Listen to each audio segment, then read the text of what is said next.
মাধ্যমিক আর উচ্চ মাধ্যমিকের মাস্টার প্ল্যান। ওয়েলকাম স্টুডেন্টস, আমি তোমাদের প্রিয় হীরক স্যার। আজকের ভিডিওতে আমরা আলোচনা করব যে মাধ্যমিক এবং উচ্চ মাধ্যমিকের মতো বড় পরীক্ষার জন্য কিভাবে নিজেকে প্রস্তুত করব।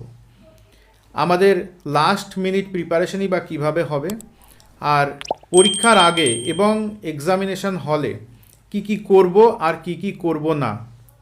খুব মন দিয়ে ভিডিওটা দেখো, কারণ এই ভিডিওটা তোমাদের জন্য ইন্টারেস্টিং হতে চলেছে। দেখো, বলা হয় যে ক্যান্ডিডেটদের জন্য সবচেয়ে গুরুত্বপূর্ণ জিনিস হচ্ছে 3R, তিনটে আর। আর কি কি? তিনটে আরই হচ্ছে রিভাইজ, রিভাইজ অ্যান্ড রিভাইজ। জানবে, তোমরা যদি দিনে 3 ঘন্টা পড়ো তাহলে 3 ঘন্টা রিভাইসেরও প্রয়োজন আছে। আমরা কি করি?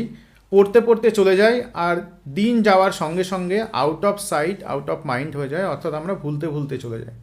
সেই জন্য তারাই ভালো রেজাল্ট করে যারা যতটা টাইম পড়ে ততটা টাইমই রিভাইসের জন্যও দেয়। সুতরাং অনবরত রিভাইস করতে থাকবে, এটা সাকসেসের সবচেয়ে বড় মন্ত্র। নেক্সট, দেখো, অনেকেরই প্রশ্ন থাকে যে টাইম পার সাবজেক্ট কি হবে। এটা যেমন অনেক বিষয় ম্যান টু ম্যান ভ্যারি করে, এটাও স্টুডেন্ট টু স্টুডেন্ট ভ্যারি করবে। অর্থাৎ কারোর দিনে 5 ঘন্টা পড়লে হয়, কারোর 7 ঘন্টা পড়লে হয়, কারোর 3 ঘন্টা পড়লেও হয়ে যায়। কিন্তু এটা খুব গুরুত্বপূর্ণ যে যদি তুমি দিনে 7 ঘন্টা পড়ো তাহলে মাধ্যমিকের মতো এক্সামে প্রত্যেকটা বিষয়ের জন্য 1 ঘন্টা করে রাখবে, অর্থাৎ ইকুয়াল টাইম রাখা খুব প্রয়োজনীয়। তার কারণ অনেক সময় দেখা যায় যে আমাদের কোনো সাবজেক্ট বেশি পড়া হচ্ছে, সেগুলোর জন্য আমরা ভালো তৈরি হচ্ছি, আবার কোনো কোনো সাবজেক্টের প্রিপারেশান ডাউন হয়ে যায় কারণ আমরা নেগলেক্ট করি। অর্থাৎ কোনো সাবজেক্টকে নেগলেক্ট করা যাবে না। এবার দেখা গেল যে ম্যাথমেটিক্সের মতো সাবজেক্ট, যে তোমার আরেকটু বেশি টাইম দরকার, তো ওটার জন্য একটা বাড়তি টাইম রাখো, কিন্তু কোনো সাবজেক্টকেই নেগলেক্ট করো না। প্রত্যেকটা সাবজেক্ট প্রত্যেক দিন হলেও বা একদিন অন্তর হলেও এভরি অল্টারনেট ডেতে সাবজেক্টগুলোকে রিভাইজ করতে থাকবে। নেক্সট, তারপর তোমাদের একটা বক্তব্য রয়েছে যে আমরা কিছু কিছু জিনিস ভুলে যাই। যে বিষয়গুলোকে তোমরা ভুলে যাচ্ছ সেগুলোকে তোমরা মুখস্থ করো, করে না দেখে লেখো। লেখার পর নিজেই একবার ওটা চেক করো, অর্থাৎ যেটা ভুলছো সেটাকে নেগলেক্ট না করে আরও বেশি বেশি করে সেটাকে রিভাইজ করো। নেক্সট, আমাদের প্র্যাকটিস ইন টাইম, এটা খুব গুরুত্বপূর্ণ। অর্থাৎ তুমি কতক্ষণ লিখবে। দেখা যাচ্ছে যে মাধ্যমিকের কোনো একটা কোশ্চেন 10 মার্কস রয়েছে। মাধ্যমিকে আমরা নর্মালি প্রত্যেকটা কোশ্চেন লেখার জন্য 2 মিনিটস টাইম পাই জেনারেলি। যেমন একটা ইংরাজিতে ধরো প্যারাগ্রাফ লিখছো, তোমার পরীক্ষার হলে নর্মালি 20 মিনিটস টাইম থাকবে। তো তুমি বাড়িতেও এটা প্র্যাকটিস করবে যে 20 মিনিটের মধ্যে তুমি সেটা লিখতে পারছো কি না, অর্থাৎ ঘড়ি ধরে লেখা অভ্যাস করো, এটা খুব প্রয়োজনীয়। নেক্সট, দেখো, যে ট্র্যাকে তুমি দৌড়াতে চলেছো, যেমন মাধ্যমিক বা উচ্চ মাধ্যমিক সেটা যাই হোক না কেন, তার প্রিভিয়াস ইয়ার কোশ্চেনগুলো বারবার করে সলভ করা খুব দরকার। অর্থাৎ তার ট্র্যাকের সঙ্গে পরিচিতি খুব খুব দরকার। তার কারণ প্রিভিয়াস ইয়ারের কোশ্চেনগুলো যেমন বারবার ফিরে ফিরে আসে, এর সঙ্গে সঙ্গে আমাদের কোশ্চেন সম্পর্কে একটা আইডিয়া তৈরি হয়ে যায়। কারণ যখন তোমরা টেক্সট পড়ছো, তোমরা টপিক পড়ছো, কিন্তু কি কোশ্চেন বা কোশ্চেন কেমনভাবে আসে, তোমাদেরকে পাজল করে, এগুলো জানার জন্য প্রিভিয়াস অন্তত ধরো 5 to 10 ইয়ার্স তোমাদের সলভ করা খুব প্রয়োজন। নেক্সট, পড়ার ফাঁকে ব্রেক। অনেকে কি করো, তোমরা কনস্ট্যান্টলি পড়তে থাকো, ধরো আজ 3 ঘন্টা পড়বো, টানা 3 ঘন্টা পড়লে, কিন্তু এটা না, এর সঙ্গে সঙ্গে একটা রিল্যাক্সেশন প্রয়োজন। ব্রেনকে ঠান্ডা রাখতে হবে, পরীক্ষায় ভালো রেজাল্ট করতে হবে। তো তার জন্য কি করবে, প্রত্যেক 30 মিনিটস অর্থাৎ 30 মিনিট পড়লে তারপরে একটা 5 মিনিটসের ব্রেক নেবে। এটা তোমাকে আবার পরে 30 মিনিট পড়ার জন্য তোমাকে প্রস্তুত করবে, অর্থাৎ পড়ার মাঝে মাঝে একটু ব্রেক নেবে। হ্যাঁ, এই ব্রেকটা অবশ্যই তুমি মোবাইল বা ইত্যাদি ঘেটে নষ্ট করবে না টাইম। তুমি এই টাইমটা একটু ঘুরে নিলে, একটু হেঁটে নিলে, যদি মনে হয় একটা গান শুনলে, এমনভাবে এই 5 মিনিটের ব্রেক নাও, এইভাবে টাইমটাকে ইউটিলাইজ করো। এই ব্রেক যেন লং টাইম না হয়ে যায়। নেক্সট, নোট অন ওয়াল, এটা খুব গুরুত্বপূর্ণ। আমি বলি যে যার যে জিনিসটা নিয়ে ডাউট রয়েছে, যেটা অনেক সময় বারবার দেখতে ইচ্ছা হয় বা মনে হয় একবার দেখলে ভালো হতো, সেগুলো খাতা থেকে একটু ওয়ালে লিখে রাখো, অর্থাৎ একটা পেজের মধ্যে লিখে দেওয়ালে চিপকে রাখো। তাহলে সেটা বারবার যখন তোমার চোখের সামনে আসবে, তোমার দেখতে দেখতে জিনিসটার সঙ্গে তুমি অভ্যস্ত হয়ে যাবে। ওকে, নেক্সট, পরীক্ষার সময় একটা গুরুত্বপূর্ণ জিনিস সেটা হচ্ছে যে কি কি নেবে। দেখো, এক্সাম হলে তুমি যদি পেন বাই চান্স ভুলে যাও নিয়ে যেতে, সমস্যা কি হতে পারে, যে পেন দিয়ে তুমি লিখতে অভ্যস্ত সেই পেন না পেলে তোমার লিখতে প্রবলেম হতে পারে, কিন্তু কাজ মিটে যাবে। কিন্তু অ্যাডমিট কার্ড না নিলে তো হবে না। তাই একটা লিস্ট করে রাখো তোমার হলে কি কি লাগবে। হলে কি কি লাগবে? অ্যাডমিট কার্ড লাগবে, রেজিস্ট্রেশন লাগবে, তোমার পেন, পেন্সিল, ইরেজার, শার্পনার, একটা বোর্ড। লিখে রাখো যে কি কি তুমি এক্সাম হলে নিয়ে যাবে। বিশেষ কোনো মেডিসিন যদি তোমার লাগে, তাহলে অনেকের কি হয়, মাইগ্রেনের সমস্যা রয়েছে, তো মাথা ধরার ওষুধটা রেখে দাও। অনেকের ভমিটিং টেন্ডেন্সি রয়েছে, তো বমির ওষুধটা রেখে দাও। তো এগুলো যদি তুমি লিখে রাখো, তাহলে যেদিন তোমার এক্সাম সেদিন একবার মিলিয়ে নিয়ে হলে চলে গেলে।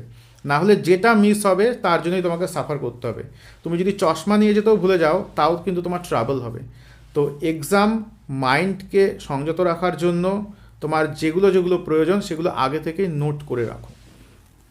Next, strategy. দেখো, পুরোটা একটা মাইন্ড গেম। তুমি কিভাবে নিজেকে প্রস্তুত করবে এটা পুরোপুরি তোমার উপর। তার কারণ দেখা যাচ্ছে একই প্রেশার সবাই ইকুয়ালি নেয় না, প্রেশারটা এক এক জন এক এক রকমভাবে হ্যান্ডেল করে।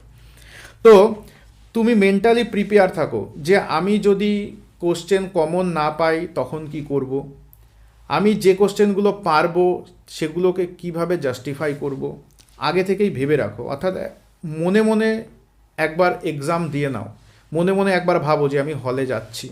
তো এরকমভাবে তাহলে মানসিক প্রস্তুতিটা থাকে। অর্থাৎ তুমি পরীক্ষা নিয়ে ভাবছো, এটা তোমাকে একটা পজিটিভ ভাইব দেবে। ওকে, নেক্সট, পরীক্ষার দিন সকালে কি পড়বো। এটা আমার ব্যক্তিগত অভিমত জানাচ্ছি যে পরীক্ষার দিন সকাল সকাল যদি তুমি একটা টানা রিভাইজ করতে পারো, ওটা না অমৃতর মতো কাজ করে। তাই এক্সামের দিন সকালটাকে পারতপক্ষে নষ্ট করো না। ওই টাইমে তুমি যা যা আগে পড়ে রেখেছো সেটাকে রিভাইজ করো। দরকার হলে আগে থেকে নোট করে রাখো, কিছু শর্ট নোটস রেখে দাও, যেগুলো জাস্ট লাস্ট মিনিটে তুমি দেখে বেরিয়ে যেতে পারবে। এক্সামের দিন সকালবেলা তুমি যা দেখে যাবে সেটা অনেকটা তোমার মনের মধ্যেই থেকে যাবে। সুতরাং last minute, last hour, last 30 minutes, last 5 to 6 hours এগুলোকে নষ্ট করবে না। এগুলো অমৃতর মতো কাজ করে। অনেক স্টুডেন্ট রয়েছে, আমরা শুনতে পাই যে তারা সকাল সকাল উঠে পড়ে, পুরো জিনিসটাকে যতটা সম্ভব রিভাইজ করে হলে যায়। তার ফলে কি হয়, পুরো জিনিসটা মাথাতে থাকে। নেক্সট, এক্সামের কতক্ষণ আগে এক্সাম হলে পৌঁছাবে, এটা একটা গুরুত্বপূর্ণ বিষয়। অনেক ছেলেমেয়ে কী করে, বাড়ি থেকে দেরি করে বেরোয়। এই নেগলিজেন্সির জন্য ওদের মধ্যে একটা নার্ভাসনেস তৈরি হয়। তো কখনো এটা করবে না। নির্দিষ্ট টাইম এবং তার আগে পৌঁছানোর চেষ্টা করবে, অন্তত 30 মিনিট আগে হলে পৌঁছাবে। তাহলে কি করবে, তুমি নার্ভাস ফিল করবে না। কিন্তু মনে রাখবে, এক্সাম হলে গিয়ে কারোর সঙ্গে দাঁড়িয়ে দাঁড়িয়ে অকারণে গল্প করবে না। যেখানে দেখবে কেওস রয়েছে, অনেক ছেলে মেয়ে রয়েছে, সেখান থেকে একটু ফাঁকা জায়গায় দূরে চলে যাবে, ওয়েট করবে। তুমি যেগুলো পড়ে রেখেছো সেগুলো একবার রিভাইজ করবে যতটা সম্ভব। এইভাবে নিজেকে কুল রাখার চেষ্টা করবে। তোমার যত সুন্দর তুমি ফোকাসড থাকবে, এক্সাম তত ভালো হবে। এক্সাম হলে ঢোকার আগে কারোর সঙ্গে অযথা কথা বলো না, কিন্তু হল থেকে বেরোনোর পর মাইন্ডকে ফ্রেশ করার জন্য তখন কথা বলো। ওকে, নেক্সট, প্রশ্ন হাতে পেয়ে কি করবে। অনেক ছেলে মেয়ে আছে, হাতে যেই প্রশ্নটা পেলো লিখতে শুরু করে দিল। এমনটা না। প্রশ্ন হাতে পেলে একটু ধীর স্থির হয়ে যাও, কি লিখবো কি লিখবো না, কোন কোশ্চেনটা লিখবো কোন কোশ্চেনটা লিখবো না, অর কোশ্চেনের মধ্যে কোনটা চুজ করব, আগে ভেবে নাও। কথায় আছে না যে ভেবে কাজ করো, কারণ কাজ করা হয়ে গেলে ভেবে আর কোনো লাভ নেই। সুতরাং আগে ভাবো কি করব, 2-1 মিনিট সময় নাও, কয়েক মিনিট ধরে ভাবো, তারপর তুমি লেখা শুরু করো, তাহলে পরীক্ষাটা ভালো হবে। হলের টাইম ম্যানেজমেন্ট, এটা খুব গুরুত্বপূর্ণ। অনেক ছেলেমেয়েই এক্সাম দিতে চলে যায়, কিন্তু তারা ভালো ছেলেমেয়েও, তাদের টাইম ম্যানেজমেন্ট নেই। তো টাইম ম্যানেজমেন্টটা করো, এটা তোমার রেজাল্ট বেটার করতে সাহায্য করবে। দেখো কেমন, তুমি পরীক্ষা দিতে বসে এই টাইম ম্যানেজমেন্ট করলে হবে না, কিন্তু পরীক্ষার জন্যই করবে, অনেক আগে করে রাখো। ধরো পরীক্ষার 7 দিন আগে একটু ভেবে রাখো যে আমি কোন কোশ্চেনের জন্য কতক্ষণ টাইম দেবো। এইভাবে যদি তুমি ভেবে রাখো যে আমি শর্ট কোশ্চেন্স 30 মিনিটসে শেষ করব, তারপর ব্রড ধরবো, তাহলে কি তোমার শেষে তাড়াহুড়ো বাঁধবে না।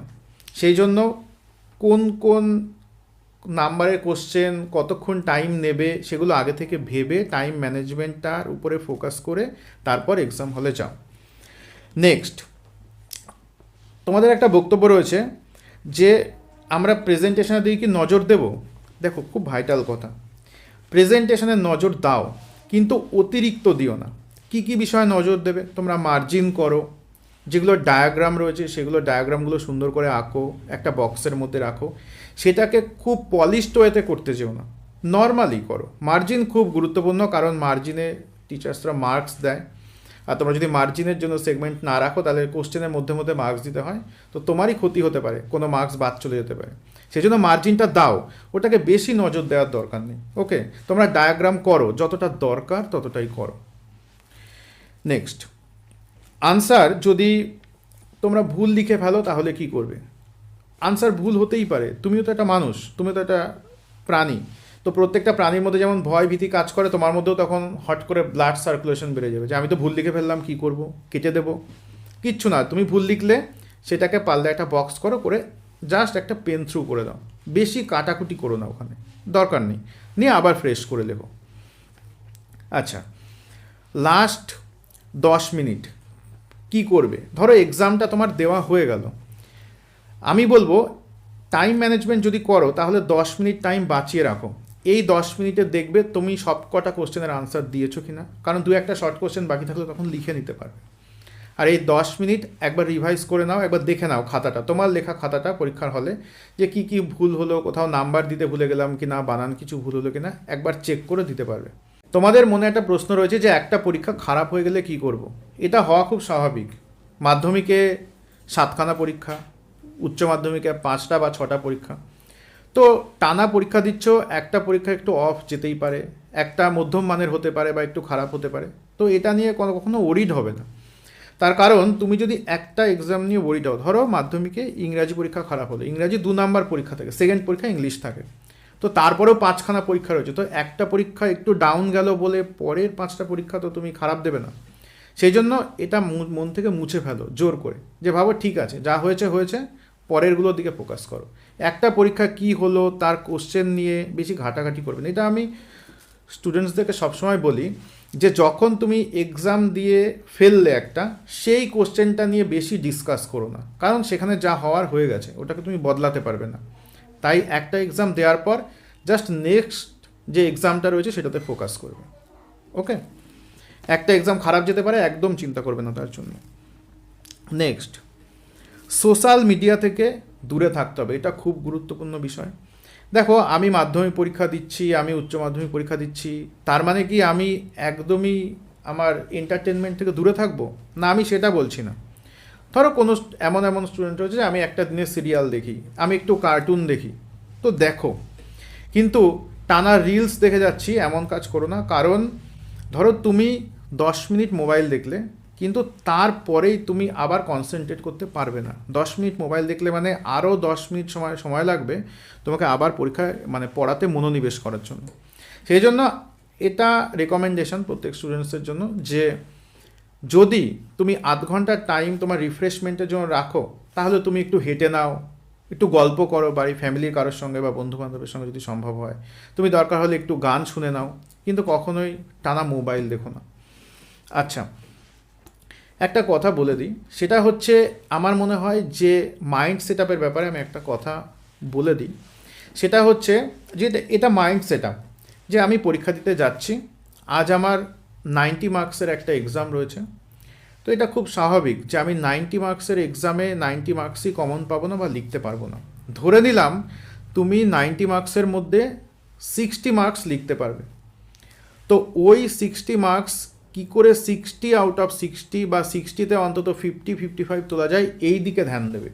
বেশিরভাগ ছেলেমেয়ে কী করে, একটা দুটো কোশ্চেন পারলো না, 2-10 নম্বর পারলো না, আমি কি পারলাম না সেটা ভাবতে বসে যায়। এটা ভাবতে গিয়ে সে অনেকটা অংশ পারতো, ভালো করে পারতো, সেটা আর সে নজরই দিতে পারে না। তাই কি করবে, প্রত্যেকটা পরীক্ষার আগে নিজেকে বলবে যে আমি আজকে 90 মার্কসের এক্সাম দিতে যাচ্ছি, আমি 10, 20 আর 30 মার্কস কমন নাও পেতে পারি, যদি আমি 60 মার্কসও আজকে কমন পাই তো 60 মার্কসও লিখতে পারি ভালো করে, তো সেইটাই দেখবো যে এগুলো আমার কমন কোশ্চেন, এগুলোর আমি আনসার জানি, সেটা আমি ভালো করে লিখব। যখন তোমার 60 মার্কস হয়ে যাবে না, তখন দেখবে যে তোমার পড়ে থাকা 30 মার্কস, 20 আর 10 মার্কস পড়ে রয়েছে, সেটা তুমি বিবেক, বুদ্ধি, বিবেচনা দিয়ে লিখবে, কিছু মার্কস উঠে আসবে। ঠিক আছে, তাই যেটা পারবে সেটাকেই ফোকাস করবে, সেটা আগে লিখে নেবে। যেটা পারবে না ওটা নিয়ে ভাবার দরকার নেই, কারণ সবাই কিছু না কিছু পারবে না। আচ্ছা, খুব খুব ইম্পর্টেন্ট বিষয়, সেটা হচ্ছে নট টু ডু, কি কি করবে না। ঠিক আছে, এক্সাম হলে তুমি কয়েকটা জিনিস অবশ্যই নিয়ে যাবে না, কোনো ইলেকট্রনিক ডিভাইস, গ্যাজেট, স্মার্টফোন ইত্যাদি নিয়ে যাবে না, মোবাইল কখনোই নিয়ে যাবে না।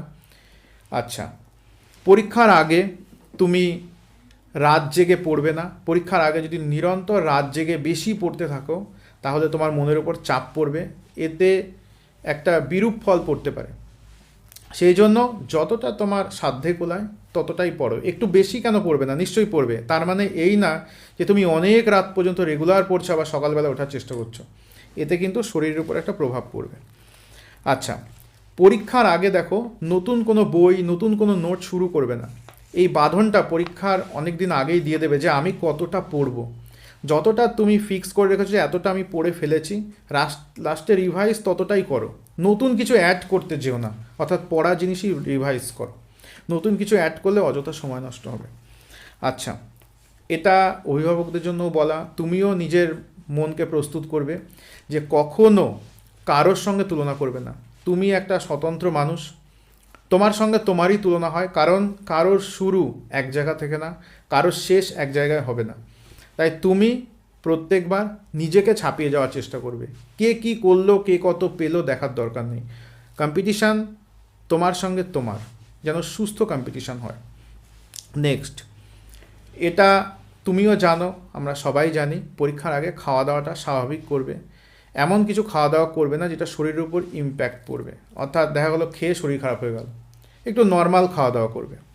নেক্সট, কম ঘুমানো খুব খারাপ, তোমার প্রত্যেক দিন 7 থেকে 8 ঘন্টা ঘুমানো প্রয়োজন, অর্থাৎ তোমার প্রয়োজনীয় রেস্ট তুমি নাও, তোমার মনকে উৎফুল্ল রাখো, একটা পজিটিভ চিন্তা রাখো, এক্সাম ভালো হবেই হবে, অর্থাৎ তুমি তোমার বেস্ট দেবে, কিন্তু সুস্থ স্বাভাবিকভাবে দেবে, সুস্থ স্বাভাবিক চিন্তা করে দেবে।